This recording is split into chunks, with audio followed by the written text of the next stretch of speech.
Assalamualaikum warahmatullahi wabarakatuh. Di sini kami akan mempresentasikan tentang kebijakan likuidasi PT Bakri Telekom. Untuk materi pertama akan dibacakan oleh saya sendiri. Oke, untuk introduction-nya, menurut Peter dan Yosef tahun 2011, analisis finansial di distress perlu dilakukan guna memprediksi suatu perusahaan dalam menilai dan mempertimbangkan kondisi perusahaan. Kebangkrutan biasanya diartikan sebagai kegagalan perusahaan dan menjalankan operasi perusahaan untuk menghasilkan laba. Menurut Mandu 2016, pengertian kebangkrutan bisa dilihat dari pendekatan aliran dan pendekatan stok. Berikutnya untuk analisis penyebab PT Bakri Telekom Tbk, yaitu berdasarkan tabel di atas bisa dilihat bahwa laba bersih perusahaan telekomunikasi selama tahun 2017 sampai 2021 mengalami fluktuasi dan cenderung menurun.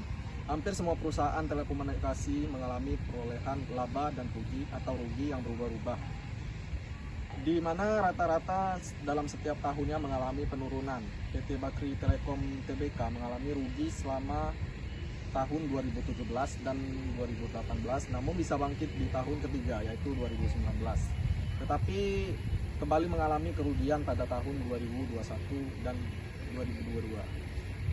Dan untuk rasio likuiditasnya ada di kolom berikut.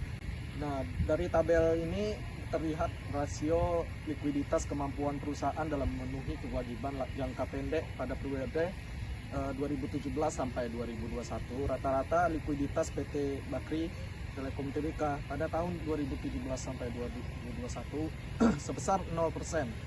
Utang lancar atau setiap Rp1 utang lancar dijamin oleh 0% harta lancar. Berikutnya akan dibacakan oleh. Selanjutnya ada penyebab likuidasi pada PT Bakri Telekom Tbk. Adapun beberapa masalah yang menyebabkan likuidasi PT Bakri Telekom Tbk antara lain: yang pertama, krisis ekonomi global pada tahun 2018. Yang kedua, kompetisi yang ketat. Dan yang ketiga, ada manajemen yang buruk. Nah, selanjutnya faktor penyebab likuidasi PT Bakri Telekom Tbk. Yang pertama, ada faktor internal. PT Bakri Telekom Tbk mengalami likuidasi atau kebangkrutan dapat dikategorikan menjadi dua, yaitu faktor internal dan faktor eksternal. Nah, faktor internal menyebabkan BTL mengalami kebangkrutan antara lain: yang pertama, pengelolaan yang buruk. Nah, yang kedua, ada kurangnya inovasi dari BTL sendiri. Nah, dan yang ketiga, ada korupsi.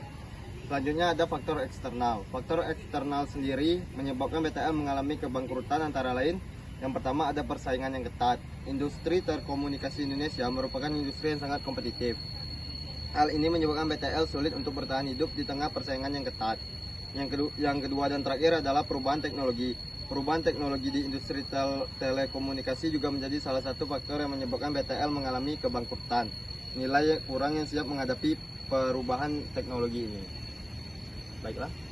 Untuk selanjutnya kami akan membacakan PPT tentang analisis kebijakan dividen pada PT Telekomunikasi Indonesia Tbk.